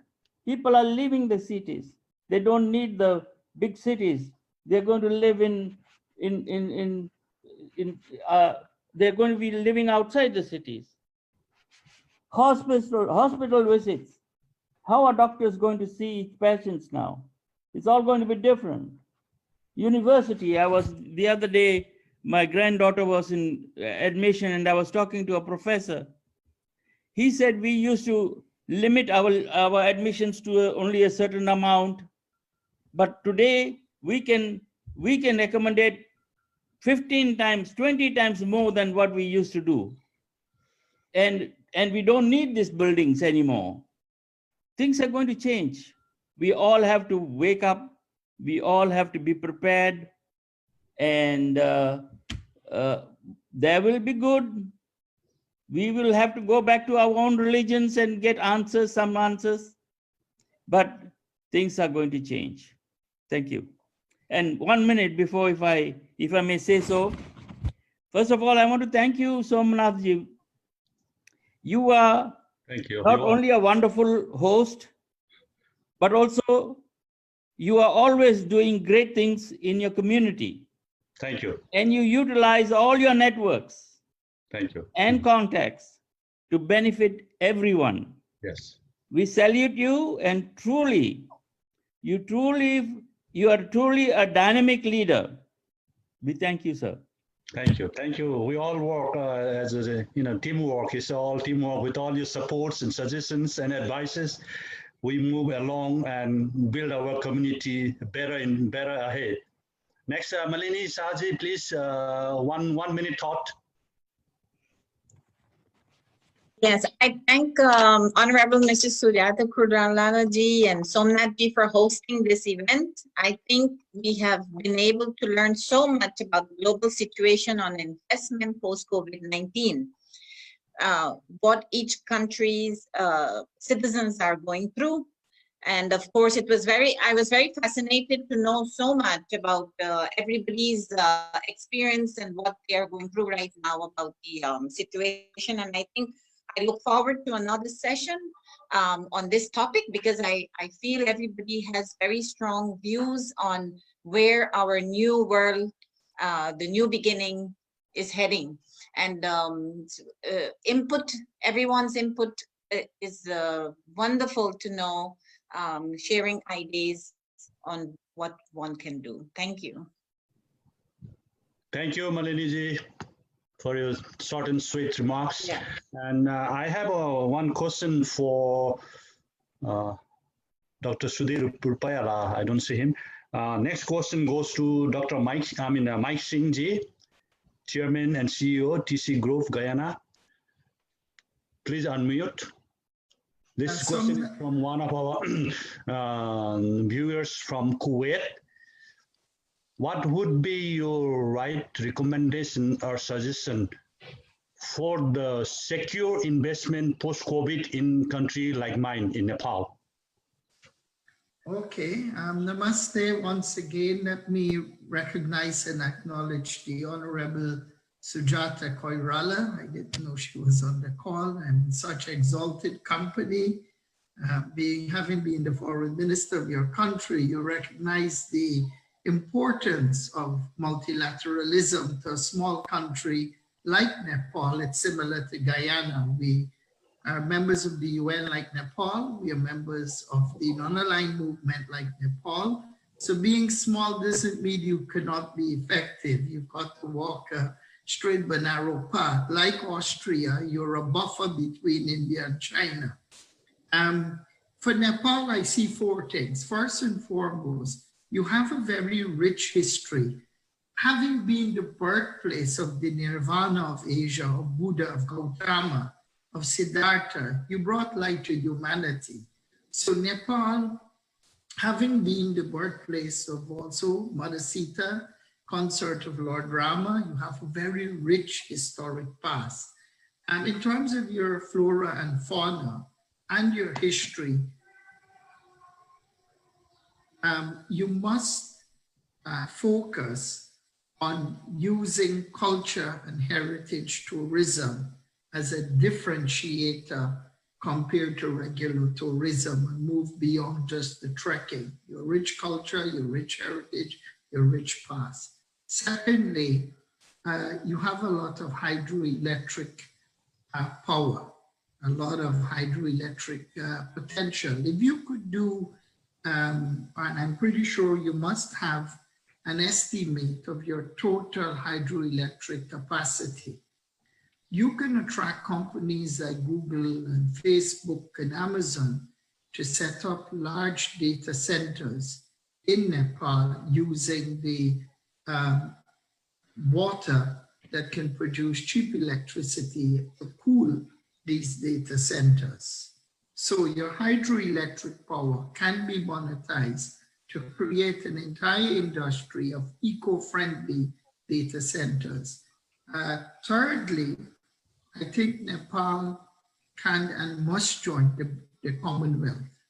Even though you were not a British colony, you always enjoyed good and fruitful relations with Britain. And like Rwanda, which was never a British colony, Rwanda became a member of the Commonwealth.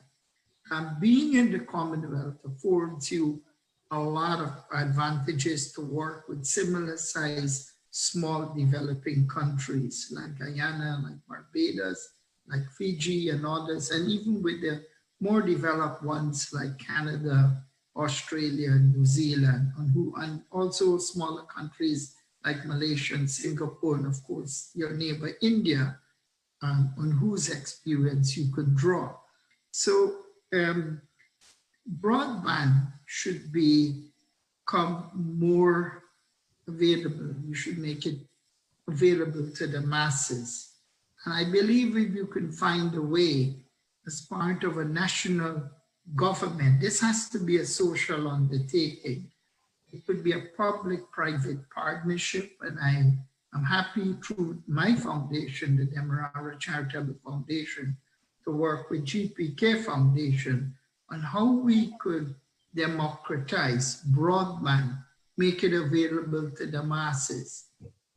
Because with broadband and nationwide accessibility to broadband, you could do things like remote working, telemedicine, because I figured out Nepal is a country with lots of small villages and towns. Some of them are cut off, maybe because you don't have good roads, good infrastructure to get people around cheaply by car.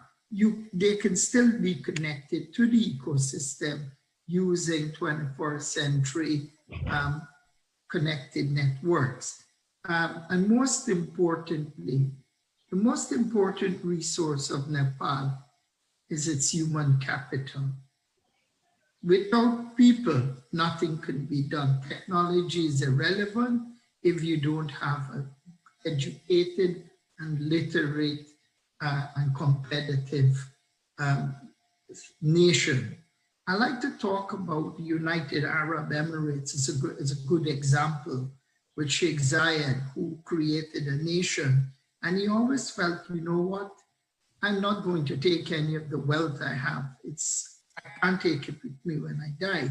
So I must do everything I can to create a country and a society where everyone has a good quality of life, both within the UAE and beyond. So you can look at some of their developmental concepts, look at the developmental concepts of Lee Kuan Yew, Singapore.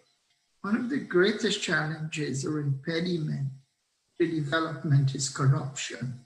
You must have zero tolerance against corruption because corruption fuels poverty. And if I might quote the voice of the late Mahatma Gandhi, Gandhi said poverty was the greatest form of violence. And poverty, you could defeat this by creating a society that is compassionate, that is just, and that is governed on the principles of accountability, transparency, the rule of law, and good governance. And you see countries that have strong governance and strong implementation of technology, you minimize and lessen the impact of corruption. You've got to have the rule of law. You must have an investment code or an atmosphere that is transparent to people. I think if you start on the premise of having the right intent, the right leaders, and so on, you can do well. I would also like to suggest we launch a Startup Nepal initiative.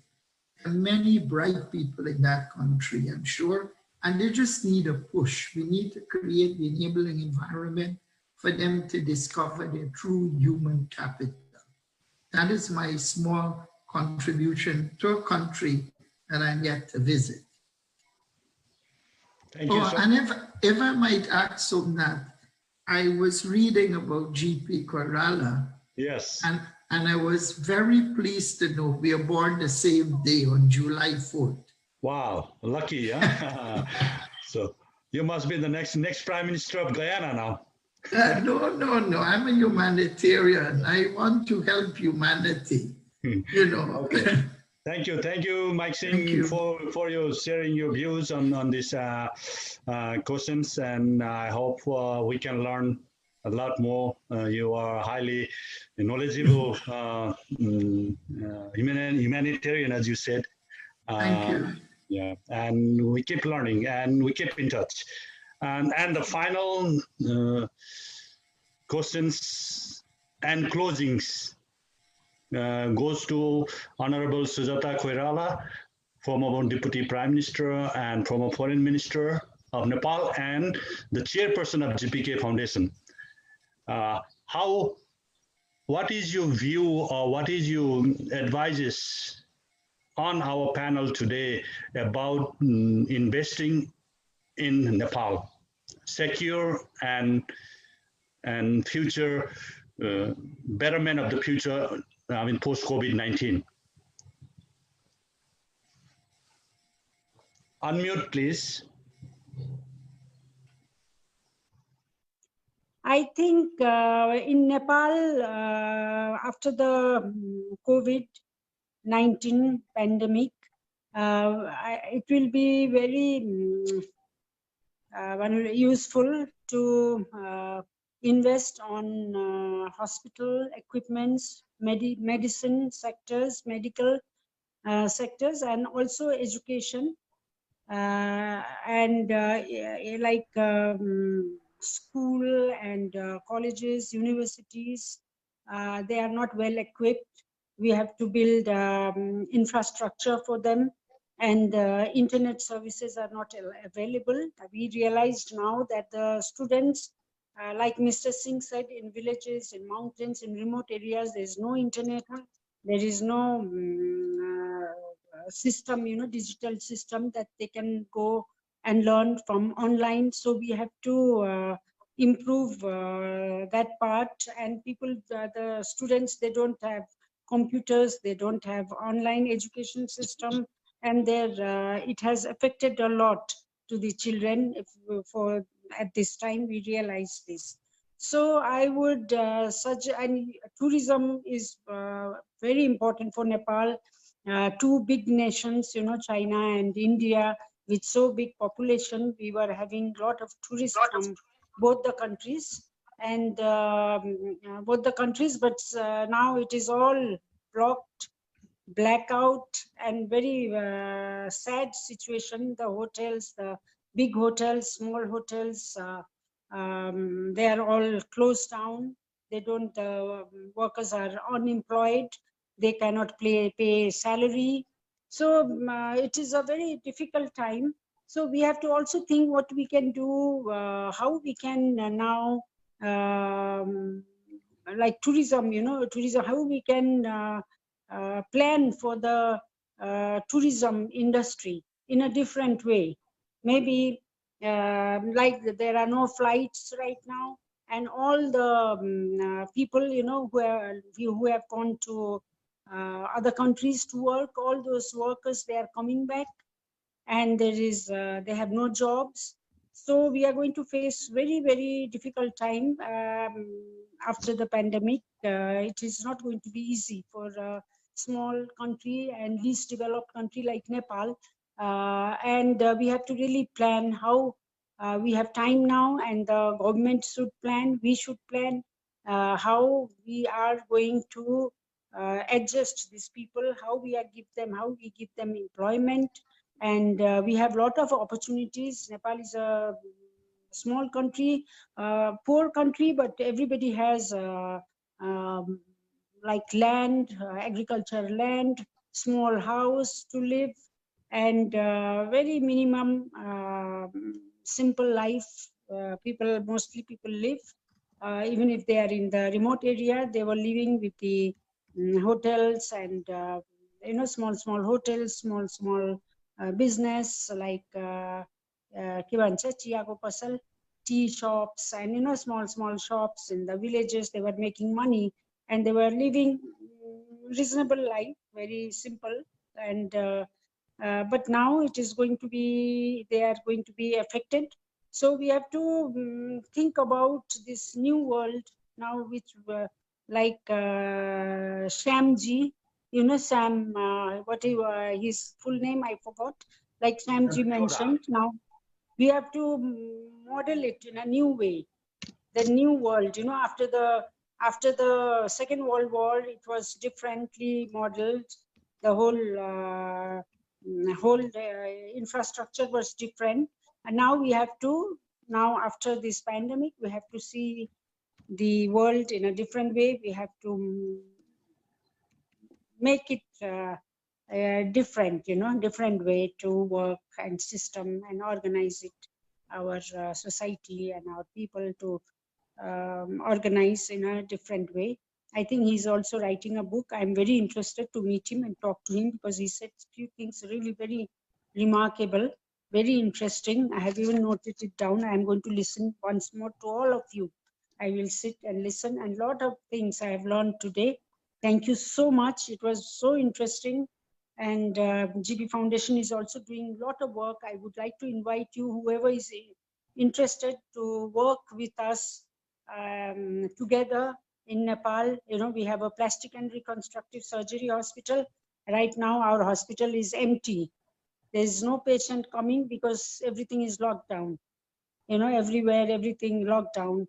And we are also thinking about improving our hospital, not only plastic and reconstructive surgery. We will also, we want to have a general hospital, because there in that area in Kathmandu, where the hospital is situated, there is no, there are 4 or 5 villages, those who have no hospital, no facilities, medical supports, or any facilities of general hospital. So if we can open that hospital, and we can give, a lot of people will benefit from that. So we are also thinking about planning for the hospitals, and about the education system, how to improve and modernize the schools, and internet service to give to the to all the villages, free service of internet. They should have everybody should have access to that, which is very important. And especially after COVID, we have to use mostly, I think, technology. So that is how I think we have to remodel the whole thing, the whole infrastructure in every country, because we have to stand on our feet. We have to use our resources. We have to do a lot of farming and a lot of hydropower, like Mr. Singh just mentioned. We have hydropower. We have so these are the things we have to develop. Thank you so much. Thank you. We have next 1 minute, Honorable Sujata Kuradu. We have President of Center for Women of New York. She wants to have her some thoughts on this. Please go ahead, Victoria Piloti. Namaste, everyone. Namaste. I wanted to suggest for our future conferences hosted by GPK, and we thank you for hosting these wonderful, wonderful talks. We all learned so much. I would like to suggest 2 separate conferences, one on domestic violence and the other on trafficking. And of course, both affect all people. However, hold on a moment, please.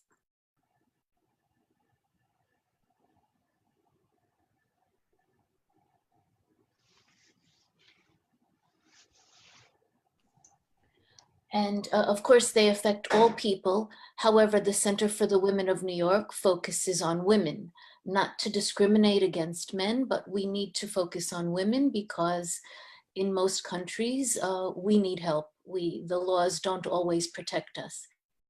So if you don't mind, I'd like to suggest one conference on domestic violence coming out of COVID, what is happening during COVID, and what we can expect to find when we are all no longer in isolation, and how we can help these survivors of domestic violence, and the other on trafficking. With the economy, as we all spoke about, being down in every country, we can expect an increase in trafficking. We can expect more human beings in bondage being used as products, and they will be crossing borders. So I would like to focus on that as well. So please do invite the Center for the Women of New York.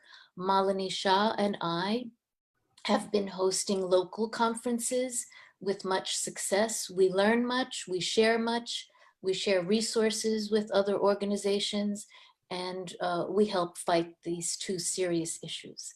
So thank you for your time, and all of you, thank you for your knowledge.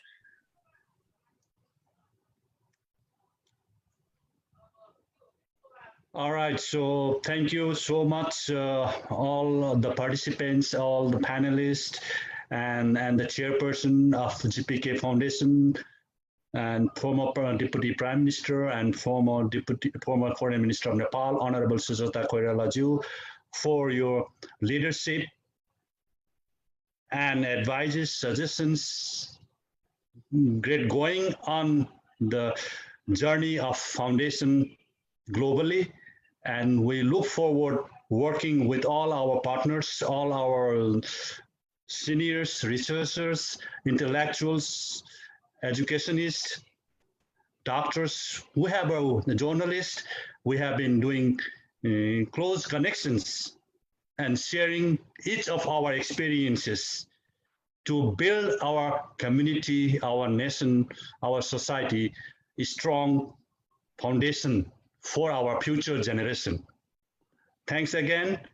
And finally, I would like to invite Honorable Sujata Koirala for a vote of thanks. Thank you so much.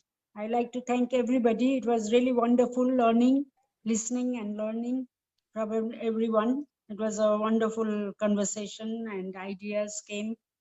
Thank you, Somnathji, for organizing all this. It's very, very great of you. Thank you.